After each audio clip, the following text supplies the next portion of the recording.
This is You've Already Been Hacked, recorded on 26 October 2025. Welcome back to You've Already Been Hacked. This week, we're going to start it off with a blast from the past. But before we get to that, Cyber Cowboy, good to have you back, sir. It is good to be back. Sorry I missed everyone last week, but sometimes life just gets in the way. It And since does. this is not paying the bills just yet, sometimes other things take priority. This is a sad truth, but maybe one day. All right, so our blast from the past, our top story is North Korea's Lazarus group launches a new drone attack campaign in Europe. Cowboy, do you know why this is a blast from the past? I do.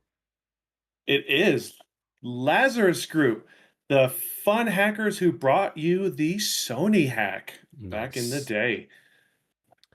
Yeah, all because of the interview, right? Like that was the big thing Yes. that it really made them unhappy. And It- I can't imagine why. they just don't quite get the comedy movies produced over there like they do here in the States. Not when it's about their supreme leader, I guess. All right. That's In a right. bold display of cyber espionage, ESET researchers uncovered that the North Korean aligned Lazarus Group has begun a new operation called Operation DreamJob, targeting European companies involved in the unnamed aerial vehicles or UAV sector. The campaign first spotted on October 23rd, 2025, targeted firms across Central and Southeast Europe, including those supplying critical drone components to defense contractors. Analysts suggest that the Lazarus Group is after detailed design schematics, supply chain data, and proprietary software used by European UAV manufacturers, potentially enabling the regime to reverse engineer U.S. drone technology or even conduct covert surveillance missions. The operation illustrates a growing trend of nation state actors targeting high value aerospace intellectual property through cyber intrusions rather than through conventional warfare. So, this matters to all y'all out there because this attack underscores that even sophisticated, geographically protected industries like Europe's UAV manufacturing are vulnerable to advanced threat actor campaigns. It highlights the necessity for stringent supply chain security and real time anomaly detection in critical defense sectors. This incident also signals a new era where cyber espionage can directly influence airspace technology development, affecting national defense readiness. Cowboy? Boy, what a great article, news story to start us off with here. Lazarus, by the way, not only brought to you the Sony hack, but are alleged to be behind the WannaCry attack back in the day, for Oh, those who yeah, remember that's those. right. Yeah, 200,000 computers in 150 countries in about 7 hours. So that was quite a thing. But yeah, I mean, this, you know, to not go into, battlefield tactics, but UAVs are changing the battlefield more than ever. We see this in the Russia-Ukraine conflict, right? Where you have swarms of UAV attacks going in and hitting cities, hitting military installations, hitting troops. It's a far cry from Iraqi freedom and early enduring freedom, where you're still talking big UAVs doing mostly reconnaissance, some strikes, but in a short time between then and now, UAVs are changing the game. So it makes sense to see them going after and trying to get not only IP data to potentially begin their own manufacturing, because I don't believe North Korea has a big UAV manufacturing capability. If I'm wrong, please put it in the comments and let me know, but I don't think they do. Um, but then also, you start putting doubts in that supply chain, right? We've talked about it many times. You can implant stuff into that supply chain and cause havoc. Yeah. Yeah, it's interesting that they're coming back with such gusto, and it seems like they've had a complete mission change too, which is kind of interesting, right? Like they went away for a while, as far as we know, and then like a pivot here to something new. Definitely, I mean, worth attacking as an attacker, right? Not saying it should be attacked, but it is a target that is worth attacking. And the fact that they seemingly have had some level of success, I would guess, especially if they're now being detected. That's problematic for lots of reasons at this point. And I'm wondering how deep and pervasive they already got before they were detected. Yeah, they are, no, for a country that doesn't have very much, they do have some skilled uh, cyber attackers and infiltrators. And yeah, seeing this is kind of a shift away from their traditional type of activities.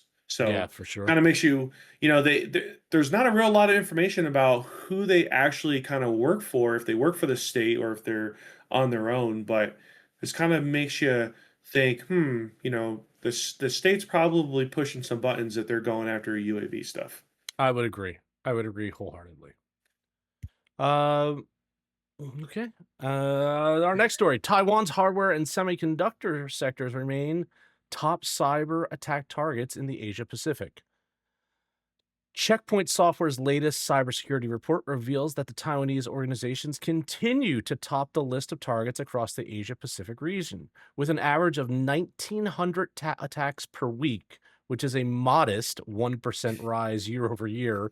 The data underscores persistent focus on Taiwan's hardware and semiconductor industries, which supply critical chips for global technology stacks. Attackers exploit software vulnerabilities, phishing campaigns, and compromise third party vendors to infiltrate production lines, steal IP, and disrupt manufacturing schedules. The trend points towards escalating geopolitical tensions, where state backed actors aim to secure a strategic advantage by targeting high value chip production. This, if you don't understand why this matters, it's, I don't know, Taiwan's semiconductor industry is like the foundation of just about the entire tech supply chain. There's some exceptions to that. And I'm sure in the comments we'll hear what they are. But rest assured, most of it's coming out of, for semiconductors, is coming out of Taiwan.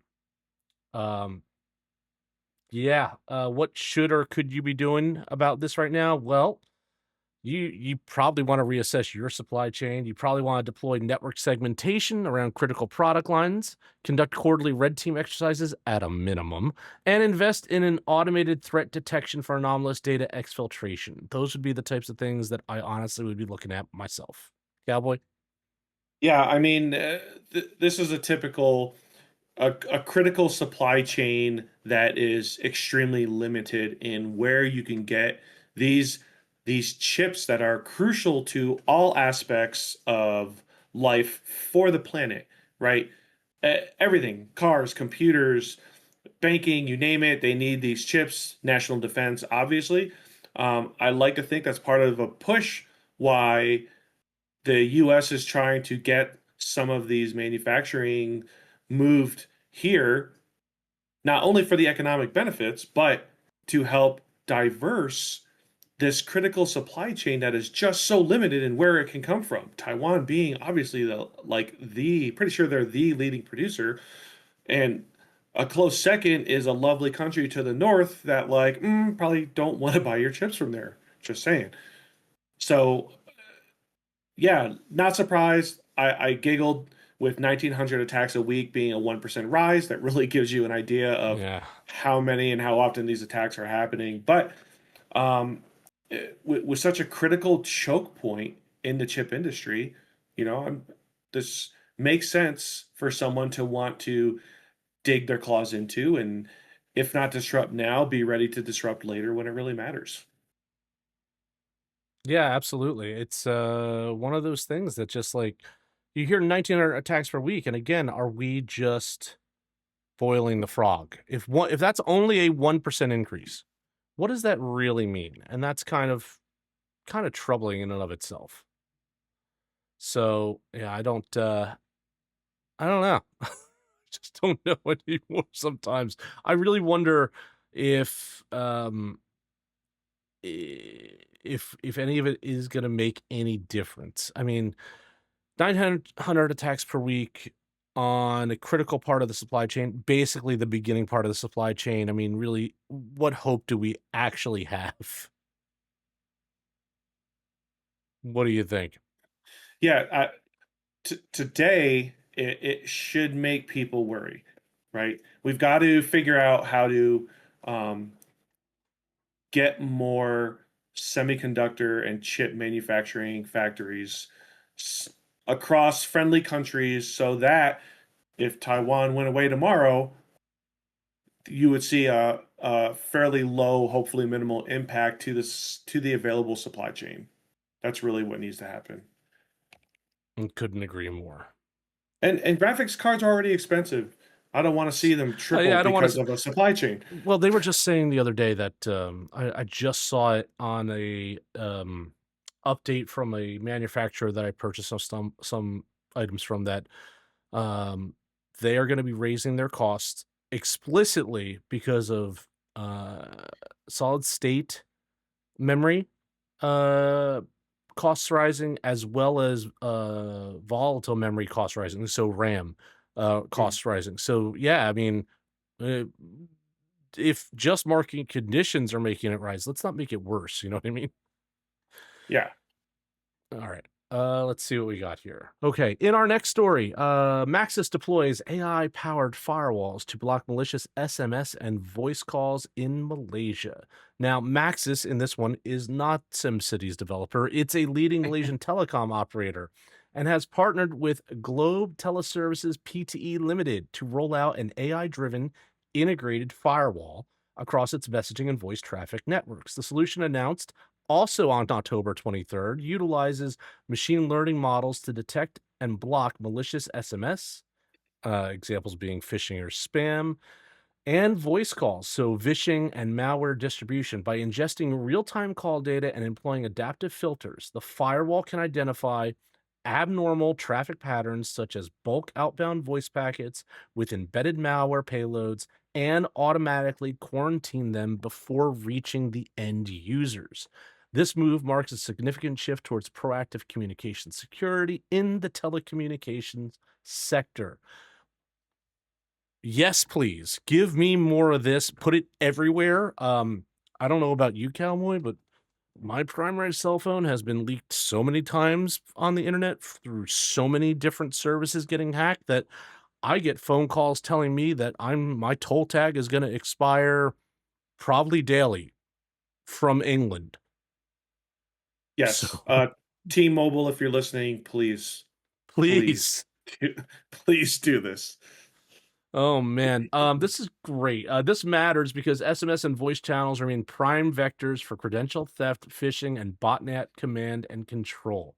Cyber criminals are evolving to exploit low bandwidth communications, and AI-driven firewalls provide an essential defense layer that can outpace signature-based solutions, especially important for telecom operators serving millions and millions of customers. So yes, more of this. T-Mobile, AT&T, Verizon, Mint, even though they ride on T-Mobile backbone, whomever, if you're a telco, do this.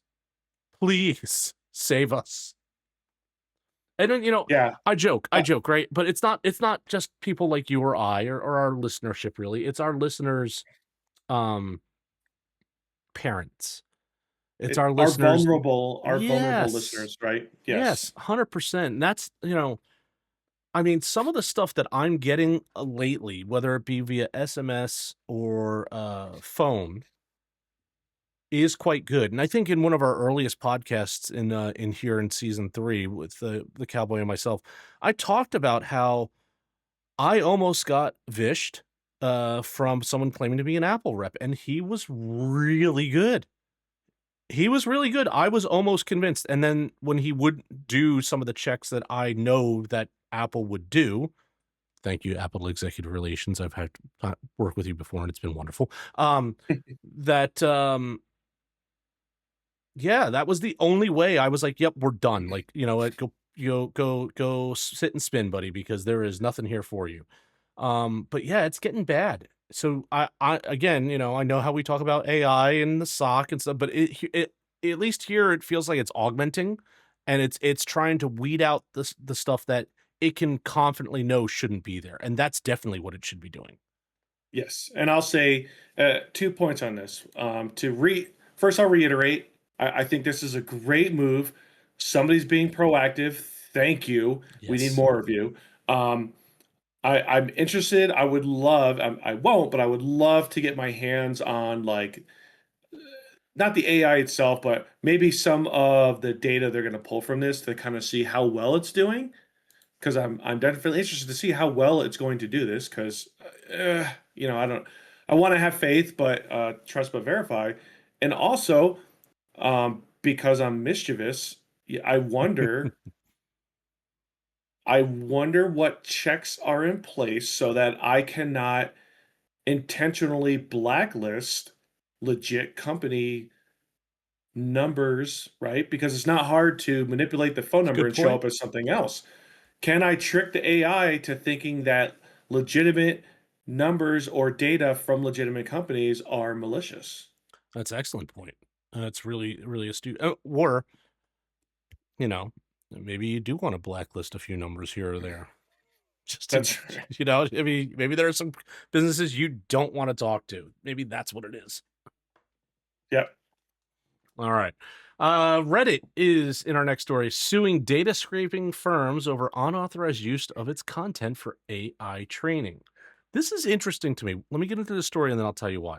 On October 22nd, Reddit announced legal action against Perplexity AI Inc., and three data scraping services, SERP AI, SERP API, Oxy Labs, and AW Dash, for harvesting the platform's copyrighted content without permission to train large language models.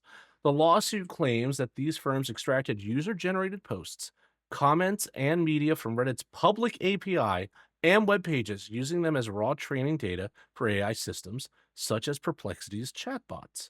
While the legal action focuses on intellectual property rights, it also brings to light privacy concerns. Scraped content often includes personal or sensitive, or dare I say on Reddit, explicit information that could be exposed inadvertently through model outputs. The case may set a precedent for how social media platforms can protect their content from unauthorized use.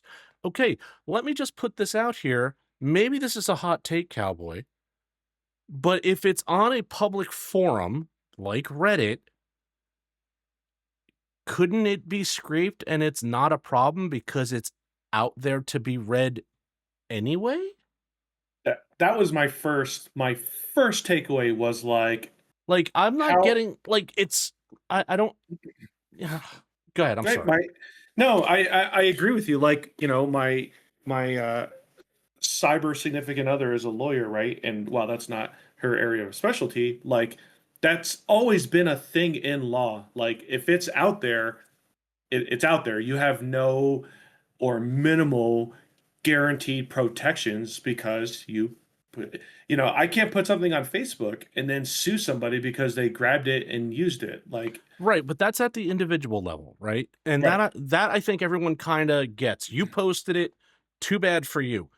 But this is the company Reddit suing Perplexity and others for using that content without Reddit's permission. And I'm still of the mind of like, your whole business model is to have all of that data out there. It's not that they took your proprietary algorithm or backend or whatever you want to call it to allow for that content to be there.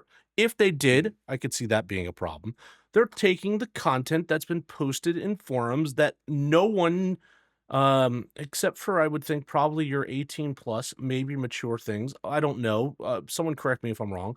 But if you can do an r/Reddit or Reddit/r/whatever subreddit you're looking for from any web browser without logging in and see the information unless the moderator, which is not a Reddit employee, has decided to lock it down to accounts that have subscribed to that subreddit. So I'm not getting how they have any standing here. I'm missing something. I'm just missing something. Maybe I'm not a legal expert, so I don't know. Yeah, same. And but I'm totally with you on that. I might make a note to kind of keep an eye on this to see what what law precedent is set here for information that is as public as something like Reddit. Yeah. Because you're absolutely right. You can search anything. It's out there. So you can scrape it. And if for some reason they rule in Reddit's favor, What does that mean for anybody that scrapes Reddit? uh, or any other website. Right. Yeah. I mean, Fair AI, point. right? We can use AI to scrape websites to find information. Like, what publicly available information did X company put out on X product? Because I want to see it, right? In theory, if they rule in Reddit's favor, I'm being very generic here, Yeah, but sure. if they rule in Reddit's favor, like in theory, that means I can't do that anymore. Now, all information that's publicly available is protected from being used. Well, then I is it don't. publicly available anymore is really the question, right? And That's I honestly, what this is to me, I know this is a money grab, plain and simple, right? Like, you want to use our data, pay us. Like, I get that, yes. but again, like, it's a hard sell for me. I would be like, all right, well, we'll figure it out in court, but it's publicly available. You posted it, anybody can get to it. All we're doing is using the same information anyone else could get to. I think that's fair and reasonable. If you don't want us to get to it, don't make it publicly available. Now, maybe the argument here is the use of Reddit's public API. Maybe it's the using of the API itself as opposed to just scraping. That's where they could do it. Maybe, but I don't know. It feels thin to me. It feels like a money grab, and it feels thin. And that's my hot take. Yeah, they'd have to have like a terms of use if you use their API, and I don't know if that exists or not. I If it doesn't, I don't know. I don't see them having a leg to stand on. But I you're right. agree. You're right. I think it's a money. I think it's a use our data, pay us.